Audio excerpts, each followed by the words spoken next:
আসসালামু আলাইকুম। বেসিক কেয়ারের পক্ষ থেকে সবাইকে আন্তরিক শুভেচ্ছা ও অভিনন্দন। আজ আমি যে বিষয়টি নিয়ে আলোচনা করব এটি হচ্ছে খুবই গুরুত্বপূর্ণ একটি বিষয় গ্রামারের ক্ষেত্রে। কারণ আপনি যখন transformation sentence, voice change, narration এগুলো যখন করবেন তখন অবশ্যই আপনাকে এই জিনিসটা জানতে হবে, বুঝতে হবে। সেটা হচ্ছে পার্সন। আজকের ভিডিওতে আমি যা নিয়ে আলোচনা করব সেটা হচ্ছে পার্সন কাকে বলে, কত প্রকার ও কি কি, এবং সহজ ভাষায় কোনটি কোন পার্সন কিভাবে বুঝবো। হয়তো আমার প্রত্যেকটা সংজ্ঞা বইয়ের সাথে নাও মিলতে পারে, কারণ আমি সংজ্ঞাগুলো নিজে থেকে লিখেছি যাতে খুব সহজেই বোঝাতে পারি।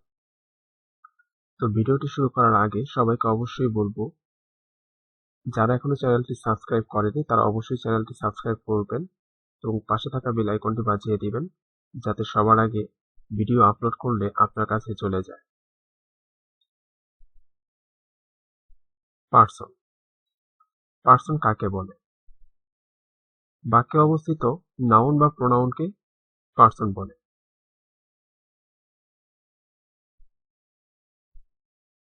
বাক্যের মধ্যে যে কোনো নাউন বা কোনো কিছুর নাম অথবা নামের পরিবর্তে যা বসে সেটা হচ্ছে প্রোনাউন। নাউন বা প্রোনাউনকেই পার্সন বলে। পার্সন তিন প্রকার: first person, second person, third person. যারা নাউন এবং প্রোনাউন কাকে বলে এটা বোঝে না তারা অবশ্যই আমার পার্টস অফ স্পিচের যে ক্লাসটা আছে বা যে ভিডিওটা আছে সেটা অবশ্যই দেখে নেবেন, তাহলে বুঝতে পারবেন যে নাউন প্রোনাউন কাকে বলে, অ্যাডজেক্টিভ কাকে বলে, এগুলো কাকে বলে। তো পার্সন হচ্ছে তিন প্রকার: first person, second person, third person. First person কাকে বলে? যেসব শব্দ দ্বারা নিজেকে বোঝায় তাকে ফার্স্ট পার্সন বলে। আমি আবার বলছি, যেসব শব্দ দ্বারা নিজেকে বোঝায় তাকে ফার্স্ট পার্সন বলে। ধরুন, ইংরেজিতে আপনি কথা বলার ক্ষেত্রে যেসব শব্দ দ্বারা নিজেকে বোঝাচ্ছেন বা বোঝাতে চাচ্ছেন সেই শব্দগুলোকেই ফার্স্ট পার্সন বলে। যেমন, নিজেকে বোঝাতে আমরা যেসব শব্দগুলো ব্যবহার করি, I, my, me, we, our, us. I অর্থ আমি। এখানে কিন্তু এই আইটা আমি ব্যবহার করতেছি নিজেকে বোঝানোর জন্য। মাই অর্থ আমার, এটাও কিন্তু নিজেকে বোঝানোর জন্য ব্যবহার করতেছি। মি আমাকে, এটাও কিন্তু নিজেকে বোঝানোর জন্য ব্যবহার করেছি। তো উই, উই অর্থ আমরা। এই যে আমরা যে বললাম, আমরা বলতে গেলে অবশ্যই এখানে আমরার মধ্যে কিন্তু আমিও আছি। আমাদের, আমাদের মধ্যেও কিন্তু আমি আছি। তাহলে ফার্স্ট পার্সন হচ্ছে কোনগুলো? যেসব প্রোনাউন দ্বারা নিজেকে বোঝায় তাকেই ফার্স্ট পার্সন বলে, বা যেসব শব্দ দ্বারা নিজেকে বোঝায় তাকে ফার্স্ট পার্সন বলে। আর ফার্স্ট পার্সন হচ্ছে মাত্র 6টি: I, my, me, we, our, us. এছাড়া আরো কিছু আছে, যেমন মাইন, ঠিক আছে, এগুলোও আছে। তো ওগুলো আমরা সাধারণত খুব কমই ব্যবহার করি, তাই এই 6টি ধরে নিই ফার্স্ট পার্সন। সেকেন্ড পার্সন কাকে বলে?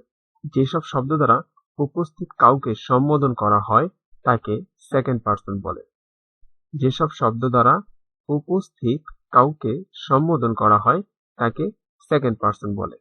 যেমন, ইউ, ইউর। সেকেন্ড পার্সন কাকে বলে? আপনার সামনে যে উপস্থিত আছে তাকে অবশ্যই আপনি কি বলে সম্বোধন করবেন? তুমি বলে সম্বোধন করবেন বা আপনি বলে সম্বোধন করবেন। তো এটাই হচ্ছে সেকেন্ড পার্সন। যেসব শব্দ দ্বারা উপস্থিত কাউকে সম্বোধন করা হয় তাকেই সেকেন্ড পার্সন বলে। Third person. ফার্স্ট পার্সন এবং সেকেন্ড পার্সন ছাড়া বাকি সব কিছু থার্ড পার্সন।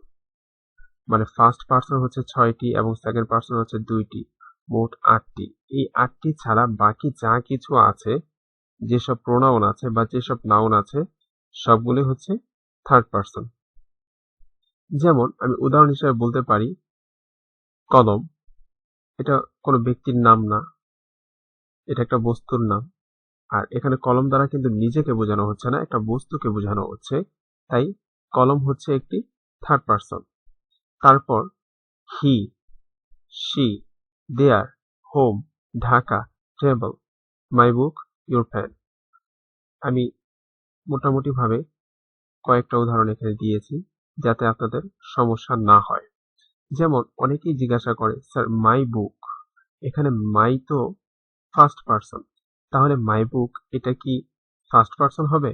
এটা অবশ্যই ফার্স্ট পারসন হবে না, কারণ এখানে মাই দ্বারা কিন্তু নিজেকে বোঝানো হচ্ছে না, এখানে মাই দ্বারা বোঝানো হচ্ছে বুকটাকে, মানে মাই বুক, আমার বই, আমার বইটাকে বোঝানো হচ্ছে, আমাকে বোঝানো হচ্ছে না। তাই এটা হচ্ছে থার্ড পারসন। ইউর পেন, এখানে ইউটা কিন্তু সেকেন্ড পারসন, কিন্তু এখানে মূল কিন্তু ইউর না, শুধু ইউর না, এখানে হচ্ছে ইউর পেন, এটা হচ্ছে সম্পূর্ণ সাবজেক্ট। ঠিক আছে, তাহলে ইউর পেন এটা হচ্ছে থার্ড পারসন। আশা করি সবাই পারসনটি বুঝে গেছেন। তারপর যদি কেউ বুঝে না থাকেন অবশ্যই ভিডিওটি বারবার দেখবেন বোঝার জন্য। আর সেই সাথে যদি কোনো সমস্যা থাকে বা পরবর্তী যদি কোনো ক্লাস আপনারা চান তাহলে অবশ্যই কমেন্ট বক্সে জানিয়ে দিবেন কোন ক্লাসটি আপনি চান, কোন বিষয়ের উপরে চান, কোন টপিকটির উপর আপনি একটি ভিডিও চান, সেটা অবশ্যই কমেন্ট বক্সে জানিয়ে দিবেন। ধন্যবাদ। আসসালামু আলাইকুম।